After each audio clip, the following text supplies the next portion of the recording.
اللہ وحدہ لا شریک نے آپ اور میں صبح سے شام تک چغلی کرتے ہیں، غیبت کرتے ہیں، بندے کے ساتھ حسد کرتے ہیں، جھوٹ بولتے ہیں، دوسرے کا حق کھاتے ہیں، ساری بیماریاں ہمارے اندر پائی جاتی ہیں۔ ٹوٹل بیماریاں جتنی بھی ہیں ہمارے اندر پائی جاتی ہیں۔ ہم کسی اپنے بھائی کو خوش دیکھ کر خوش نہیں رہ سکتے، سوچتے ہیں کہ یہ خوش کیوں ہو گیا، کسی طرح اس پر پریشانی مبتلا کی جائے۔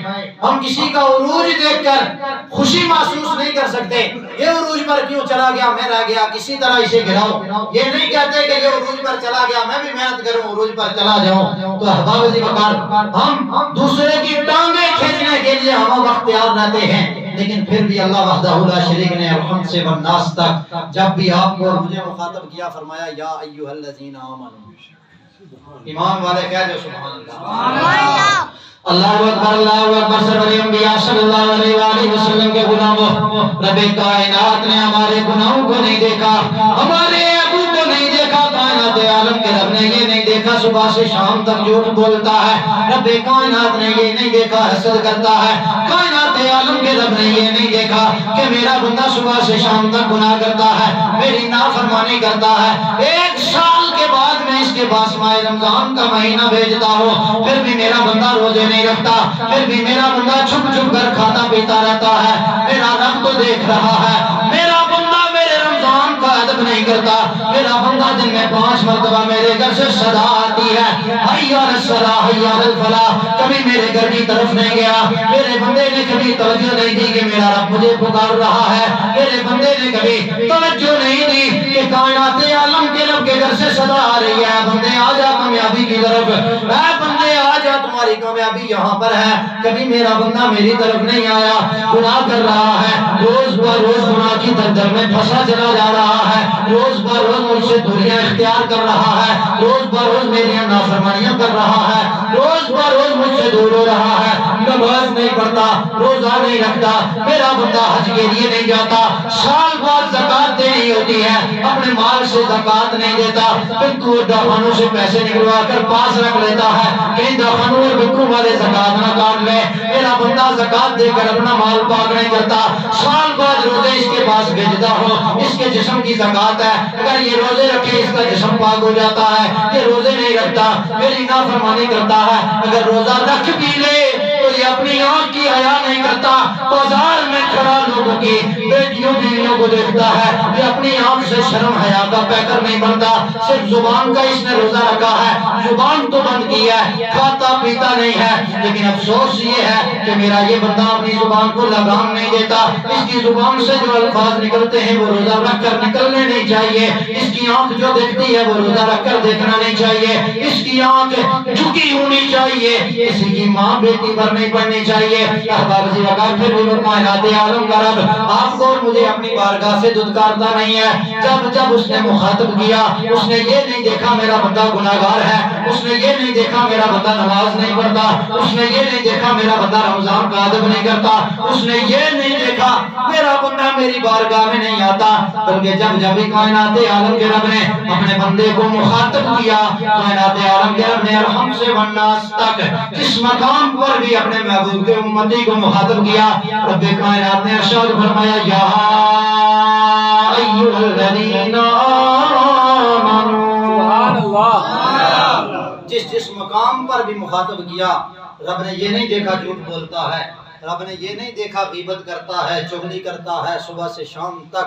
اس کا کوئی اعمال اچھا نہیں، لیکن پھر بھی رب نے جب مخاطب کیا فرمایا یا ایھا الذین آمنوا، ہے ایمان والو، کتب علیکم الصیام، تم پر روزے فرض کیے گئے جس طرح تم سے پہلے امتوں پر فرض کیے گئے، جی تم پر روزے فرض کیے گئے جس طرح تم سے پہلے امتوں پر فرض کیے گئے تھے، کتب علیکم الصیام کما کتب علی الذین من قبلکم، تم روزے رکھو، ماہ صیام کا ادب کرو، اے رب کائنات روزے رکھیں گے، رمضان کا ادب بھی کریں گے، نماز بھی پڑھیں گے، قرآن کی تلاوت بھی کریں گے، ہے تو بندہ نا لالچی ہے، دنیا کے معاملات میں بھی لالچ رکھتا ہے، پھر عرض کی مولا نماز پڑھیں گے، روزہ بھی رکھیں گے، زکوٰۃ بھی دیں گے، کوشش کریں گے، مال و دولت ہوا حج بھی کریں گے، تیری بارگاہ میں جھکنے بھی آئیں گے، نماز تراویح بھی پڑھیں گے، لیکن ربا سوال یہ ہے کہ یہ سب کچھ کرنے کے بعد تو ہمیں کیا دے گا؟ یہ سب کچھ کرنے کے بعد اس لعلکم تتقون پر میں آ چکا ہوں، جو بات میں آپ سے کر رہا تھا۔ اے ربا یہ سب کچھ ہم کریں گے، روزے رکھیں گے، زکوٰۃ دیں گے، حج کریں گے، ربا نماز پڑھیں گے، تراویح پڑھیں گے، قرآن کی تلاوت کریں گے، ماہ شام کا ادب کریں گے، صبح سحری ٹائم اٹھیں گے، مولا تہجد کی نماز ادا کریں گے، پھر سحری کریں گے، سحری کے بعد نماز فجر پڑھیں گے، پھر تیری کلام کی تلاوت کریں گے، سارے کام ہم کریں گے۔ لیکن مولا ہمارا سوال یہ ہے کہ یہ سارے کام کرنے کے بعد تو ہمیں کیا دے گا؟ تو ہمیں کیا دے گا؟ کائنات عالم کے رب نے فرمایا یا ایھا الذین آمنوا کتب علیکم الصیام کما کتب علی الذین من قبلکم لعلکم تتقون، کیونکہ اس نے خود تخلیق کیا تھا نا، اسے پتا تھا میرا بندہ لالچی ہے، اس نے خود بنایا تھا، اسے پتا تھا میرے بندے کا انداز زندگی یہ ہے، وہ خالق ہے، ہم مخلوق ہیں، ہم جو کرتے ہیں جہاں کرتے ہیں وہ دیکھ رہا ہوتا ہے، ہم جو کرتے ہیں وہ اسے دیکھ رہا ہوتا ہے کہ میرا بندہ کیا کر رہا ہے۔ پھر اس نے سوال کر دیا مولا تو ہمیں اس کے بعد کیا دے گا؟ اس نے فرمایا لعلکم تتقون، پھر تم متقی بن جاؤ گے۔ جب یہ سب کام کرو گے پھر تم کیا بن جاؤ گے؟ متقی بن جاؤ گے، جب یہ ساری چیزیں تمہارے اندر پائی جائیں گی۔ لیکن ان چیزوں کے پائے جانے کے لیے یہ ضروری ہے کہ جب تم نماز پڑھو تو اس میں رضا خدا کی ہونی چاہیے۔ یہ تمہارا نظریہ نہیں ہونا چاہیے کہ بازار سے اتر کر مسجد کی طرف دن میں 5 مرتبہ جا رہا ہوں، دیکھنے والے لوگ کہیں کہ فلاں بندہ بڑا نمازی ہے۔ یہ نظریہ تمہارا نہیں ہونا چاہیے۔ نظریہ یہ ہونا چاہیے کہ رضا خدا کی کے لیے جا رہا ہوں، اللہ کی عبادت کرنے جا رہا ہوں، اس کی بارگاہ میں جھکنے جا رہا ہوں، اس مالک کی کریمی ہے، وہ مالک غفور الرحیم ہے، میرا اپنی بارگاہ میں کھڑا ہونا، رکوع کرنا، سجدہ کرنا، جھکنا، میرا روزہ رکھنا، صبح اٹھ کر سحری کرنا، تہجد پڑھنا، نماز فجر پڑھنا، قرآن کی تلاوت کرنا، میرا ہر عمل وہ پاک پروردگار عالم ہے، اس کی رضا کے لیے کر رہا ہوں، وہ اپنی بارگاہ میں قبول فرمائے۔ آمین۔ بندے کی نیت یہ ہونی چاہیے، کیونکہ انما الاعمال بالنیات، اعمال کا دار و مدار نیت پر ہوتا ہے۔ اگر نیت یہ ہو کہ کوئی بندہ دیکھ کر یہ کہے گا کہ یہ نمازی ہے، کوئی بندہ دیکھ کر یہ کہے گا کہ یہ حاجی ہے، تو اس طرح بڑے لوگوں کو شہرت ملی، لیکن وہ لوگ رسوا ہو گئے، ذلیل ہو گئے۔ نیت خدا کی رضا کی ہونی چاہیے۔ پھر کائنات عالم کے رب نے فرمایا پھر میں تمہیں انعام یہ دوں گا کہ لعلکم تتقون، تم متقی بن جاؤ گے۔ یا اللہ متقی تو بن جائیں گے، لیکن اس کی ڈیفینیشن ہمیں پتہ نہیں ہے، اس کا مطلب پتہ نہیں ہے، اس کا مفہوم پتہ نہیں ہے۔ ہم تو بالکل نالائق سے، ہم تو بالکل ان پڑھ سے بندے ہیں۔ مولا جو تو جانتا ہے، تیرا محبوب جانتا ہے، وہ ہم تو نہیں جانتے۔ ربا ہمیں ذرا یہ بھی سمجھا دے کہ یہ لعلکم تتقون لوگ ہوتے کون ہیں؟ کہہ دو سبحان اللہ۔ یہ لعلکم تتقون لوگ ہوتے کون ہیں؟ تو رب کائنات نے فرمایا الا ان اولیاء اللہ لا خوف علیہم ولا هم یحزنون۔ جب تم متقی بن جاؤ تو پھر تمہیں مقام یہ ملے گا کہ تم مقام ولایت پر پہنچ جاؤ گے۔ جب تم متقی بن گئے تو پھر مقام یہ ہوگا کہ مقام ولایت پر پہنچ گئے۔ متقی اس طرح نہیں بنتے کہ نماز پڑھنے آیا، کوشش یہ کرے کہ امام صاحب سلام پھیرے، میں دروازے سے باہر ہوں، جوتی سب سے پہلے پہنوں، بازار میں سب سے پہلے پہنچوں، بازار میں 4 گھنٹے کھڑا ہوں، 5 گھنٹے کھڑا ہوں، لوگوں کا آنا جانا دیکھوں، لوگوں کے ساتھ باتیں کروں، جھوٹ بولوں، فراڈ کروں۔ تو احباب عزیز وقار اس طرح بندہ متقی نہیں بنتا۔ متقی تب بنتا ہے جب اس کی بارگاہ میں سر رکھے۔ 3 رمضان المبارک یوم شہادت سیدنا فاطمہ الزہرا سرکار کی پیاری بیٹی، سرکار نے آ کر بیٹیوں کی عزت اور تعظیم بتائی۔ آپ فرماتی ہیں آپ سر سجدے میں رکھتی، عشاء کی نماز پڑھ کے رب کی بارگاہ میں سر سجدے میں رکھتی، فجر ہو جاتی، آپ کا سجدہ مکمل نہ ہوتا۔ کسی نے سوال کیا فاطمہ اتنا لمبا سجدہ کیوں کرتی ہو؟ آپ کہتی ہیں سجدہ میں لمبا نہیں کرتی، بلکہ رب کی رات ہی اتنی چھوٹی ہے، میں تو سجدہ کرتی ہی ہوں تو ختم ہو جاتی ہے۔ میں تو چاہتی ہوں کہ ازل سے لے کر ابد تک رب ایک رات بنا دے جس میں عرب کی بارگاہ میں سر جھکاؤں، نہ سحر ہو، نہ سورج طلوع ہو، نہ فجر کی اذان ہو، نہ فاطمہ کا سر سجدے سے اٹھے۔ یہ عورت ہے، سرکار کی بیٹی ہے، سرکار کی لاڈلی لختے جگر ہے، اس کا مقام یہ ہے کہ کملی والے آقا نے فرمایا جب یہ محشر کے میدان میں آئے گی مقام یہ ہوگا، غیب سے صدا لگے گی کہ تمام عالم اپنی نگاہوں کو جھکا دے،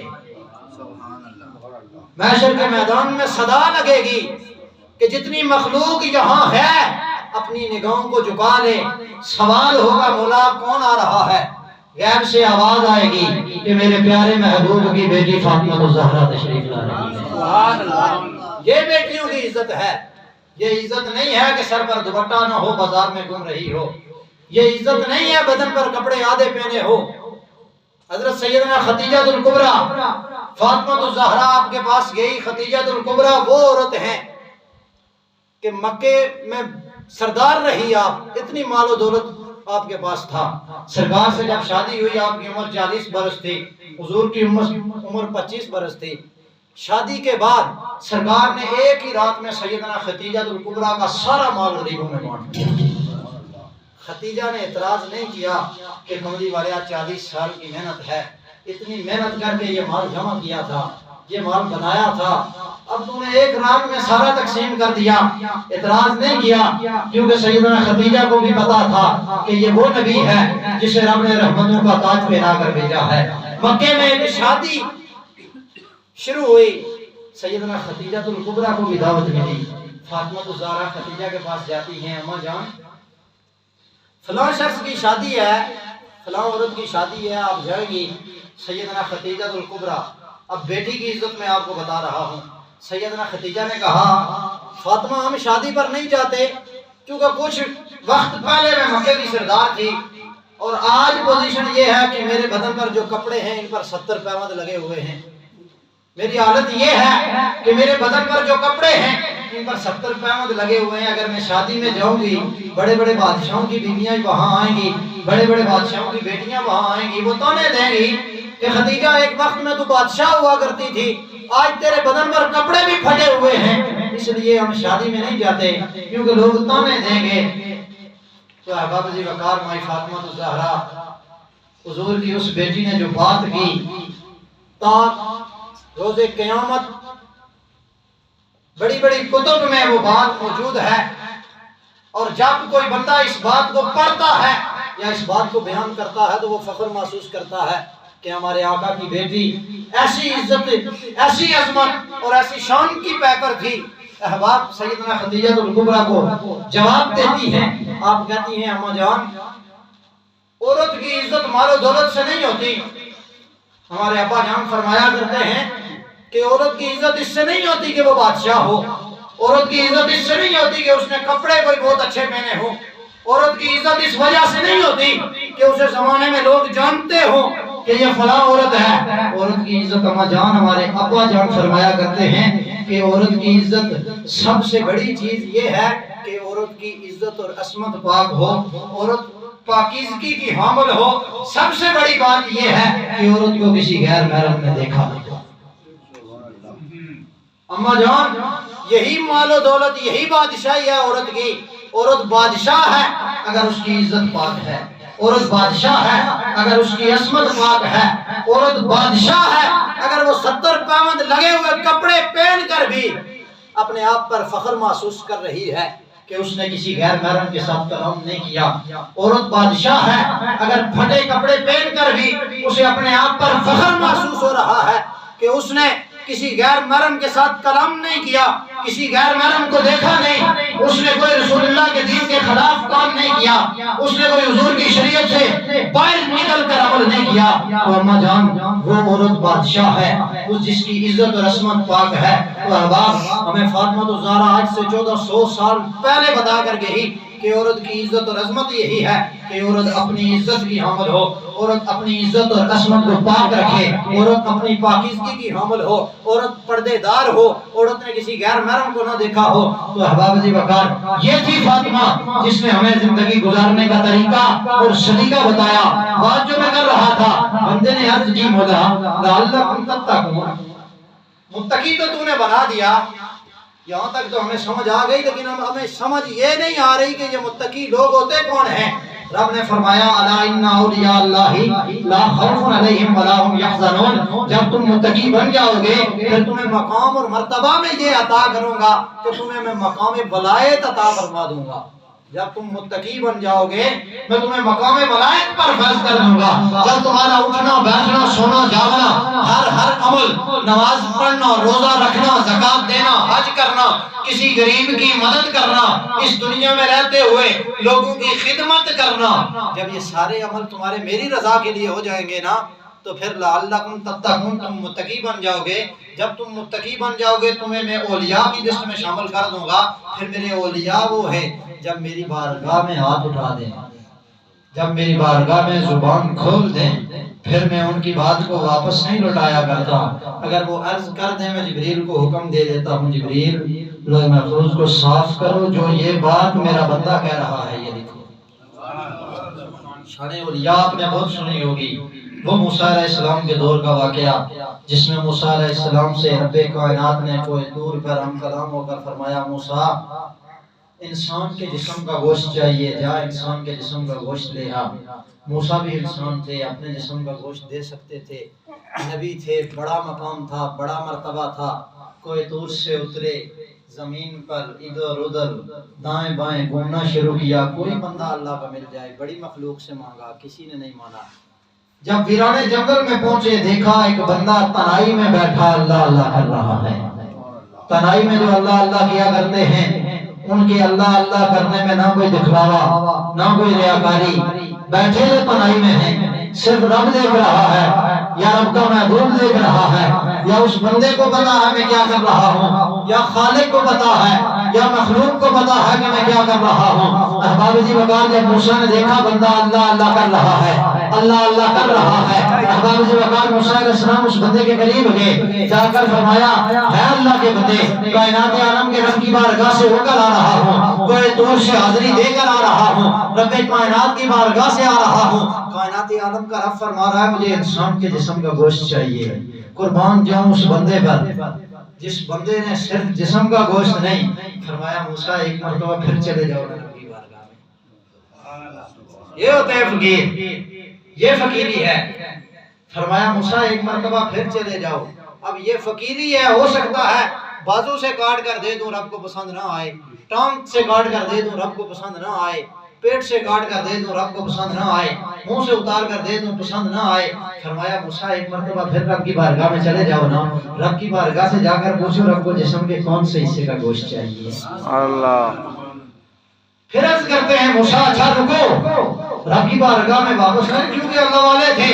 پھر شاید ذہن میں خیال آیا ہو سکتا ہے اللہ کا نبی ہے اسے لوٹاؤں رب کی بارگاہ میں، کائنات عالم کا رب مجھ سے ناراض ہو جائے کہ میرا نبی تیری بارگاہ میں آیا تھا، تیری جان اتنی عزیز تھی کہ تو نے میرے نبی کو واپس میری بارگاہ میں دوسری مرتبہ بھیجا، میرے نبی کو تکلیف دی. فرمایا موسیٰ رکو ذرا، جسم کے سارے حصوں سے تھوڑا تھوڑا گوشت اتارا، موسیٰ علیہ السلام کے ہاتھ میں رکھا، پیش کیا. موسیٰ لے جاؤ رب کو جسم کے جس حصے کا گوشت پسند ہوا وہی رب کی بارگاہ میں پیش کیا. سبحان اللہ. یہ مقام بلائے لعلکم تتقون کے بعد جب مقام ملتا ہے پھر مرتبہ یہ ہے. کچھ عرصے کے بعد موسیٰ علیہ السلام ایک جگہ سے گزرے، اس سے پہلے گزر ہوا ایک مائی زاروں قطار رو رہی ہے موسیٰ میرے یہاں اولاد نہیں، دعا کرو رب اولاد عطا فرمائے. اللہ کے نبی تھے، نگاہ اٹھائی لوح محفوظ دیکھا، فرمایا ہے عورت تیرے لیے رب نے لوح محفوظ پر کچھ لکھا ہی نہیں، تیرے لیے رب نے لوح محفوظ پر کچھ نہیں لکھا. اب وہ عورت روتی ہوئی اپنے حجرے میں واپس چلی گئی. موسیٰ علیہ السلام گزر گئے، کچھ عرصہ گزر گیا، 8 سال گزرے، 10 سال گزرے، 20 گزرے، جتنے بھی گزرے، واللہ جتنے بھی گزر گئے. کچھ عرصے بعد موسیٰ کا گزر پھر اسی گلی سے ہوا. ذکر فقیر ہو رہا ہے. فقیری اتنی آسان نہیں، اگر مل جائے تو پھر مقام یہ ہے کہ رب بھی باتوں کو رد نہیں کیا کرتا. فقیری اگر مل جائے پھر مقام یہ ہے کہ رب بھی اپنی بارگاہ سے رد نہیں کرتا.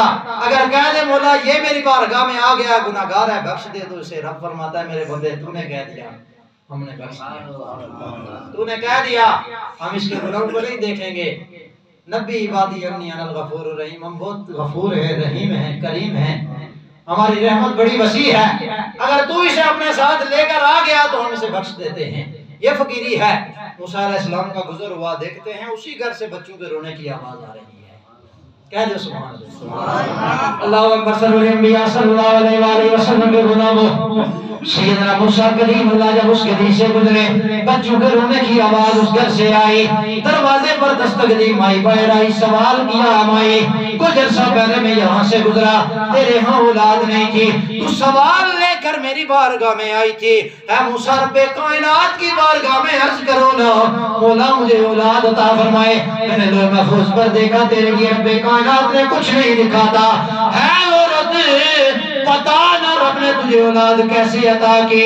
بابا ویزی وقار جب عورت بولی کہتی ہے موسیٰ جب آپ چلے گئے آپ کے بعد ایک اللہ والا یہاں سے گزرا، اللہ کی صدائیں لگا رہا تھا، اس گلی سے گزر رہا تھا، میں نے دروازہ کھولا، باہر نکل گیا، میں نے اس کی بارگاہ میں عرض کی، میں نے اس کی بارگاہ میں التجا کی، میں نے اپنا سوال پیش کیا، میں نے عرض کی اے اللہ والے میرے گھر میں اولاد نہیں ہے، رب کائنات کی بارگاہ میں دعا کرو نا رب اولاد عطا فرما دے۔ سبحان اللہ۔ جب میں نے اسے یہ بات کہی، میں نے اپنا سوال پیش کیا، میں رو رہی تھی، اس کی بارگاہ میں سوال پیش کر رہی تھی، روتا ہوا بندہ مقام ولایت میں آ جائے، روتا ہوا بندہ بارگاہ نبوت میں آ جائے، روتا ہوا بندہ بارگاہ الہ میں آ جائے، خالی واپس نہیں لوٹایا جاتا۔ میں نے جب سوال کیا اس نے نگاہ اٹھائی، دیکھا کہتا ہے لوح محفوظ پر تیرے لیے کچھ نہیں ہے۔ میں نے پھر سوال کیا کرم کیجئے نا رب کائنات کی بارگاہ میں دعا کیجئے۔ احباب وہ موسیٰ علیہ السلام کو داستان سنا رہی ہے، کہتی ہے اس بندے نے اپنے ہاتھ اٹھائے، نگاہیں اٹھائے، رب کی بارگاہ میں عرض کی مولا تیری بارگاہ میں عرض کرتا ہوں، روتی ہوئی میرے پاس آئی ہے، اگر تم نے نہیں دینا تھا تو میرے پاس کیوں بھیجی ہے؟ اے بندے جڑے رب نے بارگاہ مقبول ہو جانے تو پھر خالی واپس نہیں، جس لئے بندے نہ پیار ہویا نا، مثال میں طور پر سڑے ادنان بھائی ٹھلا تو آئے سانجا تو آئے، انہوں نال پیار وے تو انہوں کو کوئی چیز کنی وے تو زد کر سا آکساں بھائی جان ساڑے نال پیار محبت ہے، اتنا عرصہ ہوئی گیا سڑی سنگت یاری بھی، ایک چیز منگی 100 50 200 1000 لاکھ روپے نہیں ہو سی، یہ پہلی باری چیز منگی یہ تو دے سکو، وہ بھی آکساں یہ پہلی باری آپ نے منگی دے چھوڑی کیا ہونے خالی واپس نہ موڑا لگے۔ تو اللہ نے ولی دی بارگاہ وچ عورت آ گئی، آنسو نکل رہے آنکھوں سے، آنکھ اگر اشکبار ہو تو رب خالی واپس نہیں لٹایا کرتا۔ پھر بندہ یہ ہے جس کی رب کے ساتھ اتنی یاری ہے، اتنی محبت ہے کہ اس نے اپنے جسم کے ہر حصے کا گوشت کاٹ کر رب کی بارگاہ میں پیش کر دیا۔ پھر آپ خود تصور کریں جو بندہ اتنی قربانی رب کی ذات پر دے دے، پھر وہ خالق 70 ماؤں سے بڑھ کے پیار کرنے والا اپنے بندے کو خالی واپس لوٹا سکتا ہے؟ آپ تصور کریں نہیں لوٹا سکتا۔ 70 ماؤں سے بڑھ کے پیار کرتا ہے، بندے نے اپنا پورا وجود پیش کر دیا، مولا یہ ہے جو کچھ دیا تو نے دیا تیرے نام پر قربان ہے، ربا سب کچھ تیرے نام پر قربان ہے۔ جب سب کچھ قربان رب کے نام پر کر دیا تو احباب جی وقار پھر کائنات عالم کا رب سوال پیش کرے بندہ تو خالی واپس نہیں لوٹاتا۔ جب سوال پیش کیا نا مائی کہتی ہے موسیٰ جب میں نے اس کی بارگاہ میں عرض کی، جب میں نے اس کی بارگاہ میں سوال پیش کیا ہے اللہ کے بندے اللہ کی بارگاہ میں عرض کرو نا مولا مجھے اولاد عطا فرما دے۔ اس بندے نے رب کائنات کی بارگاہ میں ہاتھ اٹھائے، کائنات عالم کی رب کی بارگاہ کی طرف دیکھا، لوح محفوظ کی طرف دیکھا، اولاد کے اس عورت کے لیے لوح محفوظ پر کچھ نہیں لکھا، اولاد نہیں لکھی، لوح محفوظ خالی پڑا ہے۔ کائنات عالم کے رب کی بارگاہ میں بندے نے ہاتھ اٹھائے، مولا یہ عرض جو کر رہی ہے آج ہو گئی ہے میرے پاس، ہے ربا اسے عطا کر دینا۔ کائنات عالم کا رب فرماتا ہے جب وہ بندہ میری بارگاہ میں آ گیا، موسیٰ علیہ السلام رب کی بارگاہ میں عرض کرتے ہیں ربا پہلے تو اس کے پاس نہیں تھی اب کیسے آ گئی؟ اے موسیٰ ذرا تصور تو کرنا، تو بھی انسان تھا وہ بھی انسان تھا، تو نبی تھا وہ ولی تھا، تو نبی تھا وہ تیرا امتی تھا۔ اے موسیٰ تو نبی تھا، کوئی دور پر آتا تھا مجھ سے ہم کلام ہوتا تھا، وہ زمین پر بیٹھا ہوا میرا نام جپا کرتا تھا۔ اے موسیٰ تو اپنے جسم سے بھی تو کاٹ کر گوشت دے سکتا تھا۔ اب موسیٰ رب کی بارگاہ میں بڑے پیارے کلیم ہے نا، رب کی بارگاہ میں عرض کر رہے مولا جب میں نے دیکھا نہیں تھا پھر تو نے عطا کیسے کر دیا؟ جب میں نے دیکھا نہیں تھا پھر تو نے عطا کیسے کر دیا؟ اب موسیٰ بھی رب کی بارگاہ میں ضد کر رہے ہیں، ادھر موسیٰ کی ضد، ادھر ولی کی ضد، ادھر نبی کی ضد۔ فرمایا ربا جب میں نے دیکھا لوح محفوظ خالی تھا، اب اس کے وہاں اولاد ہے، تو نے عطا کیسے کر دی؟ رب نے فرمایا موسیٰ ٹھہر ذرا، موسیٰ ٹھہر ذرا، تجھے مقام بڑا اعلیٰ عطا فرمایا ہے، لیکن ٹھہر ذرا، تجھے میں اپنے اس بندے کا مقام دکھاتا ہوں۔ موسیٰ علیہ السلام حضرت خضر علیہ السلام کے ساتھ بھی سفر کرنے گئے تھے، وہ بھی واقعہ آپ نے سنا ہوگا۔ فرمایا موسیٰ رک ذرا، تجھے میں ایک اور بندے کی بھی شان بتاتا ہوں، تو نبی ہے، تیری شان وراء الورا، لیکن تیرے امتی کی شان اتنی وراء الورا ہے، تو جہاں سے میرے لوح محفوظ کو دیکھ کر گزر گیا، اسی مقام پر تیرا امتی ایک آیا جو آ کر ٹھہر گیا، جو آ کر ٹھہر گیا۔